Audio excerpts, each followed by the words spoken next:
नमस्कार मित्रांनो. आजच्या भागाची सुरुवात होते ती मोठ्या तणावाने. सायली, अर्जुन आणि चैतन्य हे तिघेही सुमन काकूंना शोधत आहेत. सायली घरात नसल्यामुळे अर्जुन खूपच अस्वस्थ झालेला होता. त्याला सतत एकच विचार सतावत असतो, सुमन काकू नक्की कुठे गेले असतील. सायली अर्जुनला शांत करत असते की घाबरून चालणार नाही आणि आधी व्यवस्थित शोध घेणं गरजेचं आहे. सुमन काकूंना शोधणं हेच सध्या सर्वात महत्त्वाचं आहे, ती ठामपणे सांगते. यानंतर सायली घडलेला सगळा प्रकार चैतन्याला सांगते. सुमन काकू अचानक घरातून निघून गेल्या, फोन लागत नाही आणि कोणालाही काहीच माहिती नाही. हे सगळं ऐकल्यावर चैतन्यही गंभीर होतो. मग ठरवलं जातं की आसपासच्या रस्त्यांवर जाऊन लोकांना सुमन काकूंचा फोटो दाखवायचा.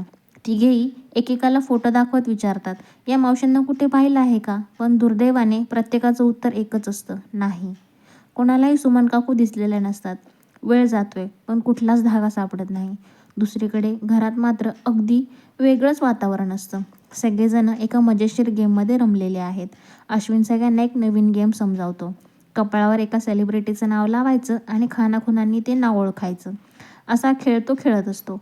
अस्मिता पहिल्यांदा अचूक ओळखते आणि सगळे टाळ्या वाजवतात. प्रतापची फेरीसुद्धा मजेशीर होते आणि थोड्या वेळात घरात हसा खिदळ होतो. पण या सगळ्या गोंगाटात सायली आणि अर्जुन नसल्याचं सगळ्यांना जाणीव होते. ते दोघं कुठे गेले असतील असा प्रश्न चर्चेत येतो. सगळे बाहेरून डोकावून पाहतात. इकडे सायलीला कल्पनाचा फोन येतो. कल्पना काळजीच्या सुरात विचारते की कुठे आहेत, कारण घरात सगळे त्यांना शोधत आहेत. सायली लगेच प्रसंग सांभाळते आणि सांगते की ते थोड्या वेळ बाहेर आले आहेत फिरायला आणि ते लगेच येत आहेत घरी. फोन ठेवल्यावर सायलीला कळून चुकतं की आता जास्त वेळ थांबता येणार नाही. काहीतरी गडबड होण्याआधी घरी परतणं गरजेचं आहे.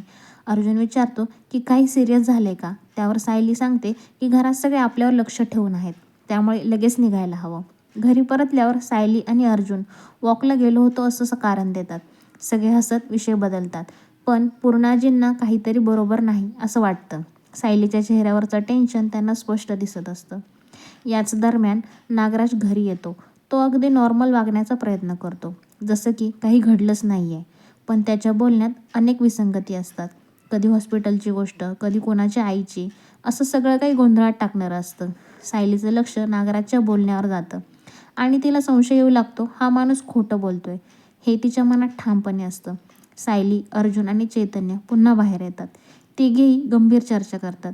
अर्जुन थेट पोलिसांना फोन करून सुमन काकू हरवल्याची तक्रार दाखल करतो. नागराजवर त्याचा ठाम संशय असतो, कारण पूर्वी सुमन काकूंना झालेला त्रास त्याला माहीत असतो. घरात आल्यावरती प्रश्नांचा भडीमार सुरू होतो. सगळे विचारतात की नेमकं काय चाललंय. अखेर सायली धाडस करून सगळं सत्य समोर आणते. नागराज सुमन काकूंना मारहाण करत होता हे ती सगळ्यांसमोर उघड करते. आधी कोणालाच विश्वास बसत नाही, पण सायली एक एक घटना सांगते. रविराज हादरतो, त्याचा संताप अनावर होतो. इतके दिवस ज्याच्यावर विश्वास ठेवला तोच असा निघेल याची त्याला कल्पनाही नसते. घरात प्रचंड तणाव निर्माण होतो. नागराज मात्र शेवटपर्यंत खोटंच बोलत असतो. पूर्णाजींचा सुद्धा संयम सुटतो. तुला मुलगा मानलं होतं, पण तू घराची आबरू मातीमोल केलीस असं त्या ठणकावून सांगतात. नागराज पूर्णपणे कोपऱ्यात अडकतो. तेवढ्यात पोलिसांकडून सुमन काकूंचं मोबाईल लोकेशनची माहिती येते.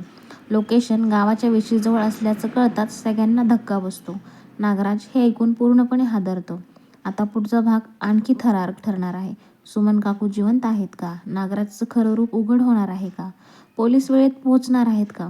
हे सगळं पाहण्यासाठी पुढचा भाग नक्की पहा. मित्रांनो, तुम्हाला हा भाग कसा वाटला ते कमेंटमध्ये नक्की सांगा. अशाच डेली अपडेटसाठी चॅनलला लाईक करा, शेअर करा, सबस्क्राईब करा आणि पुढच्या भागात आपण पुन्हा भेटूयात. तुम्ही तुमचा आयुष्यातला अनमोल वेळ देऊन जो काही माझा व्हिडिओ पाहिलात त्याच्यासाठी मी मनापासून तुमची ऋणी आहे.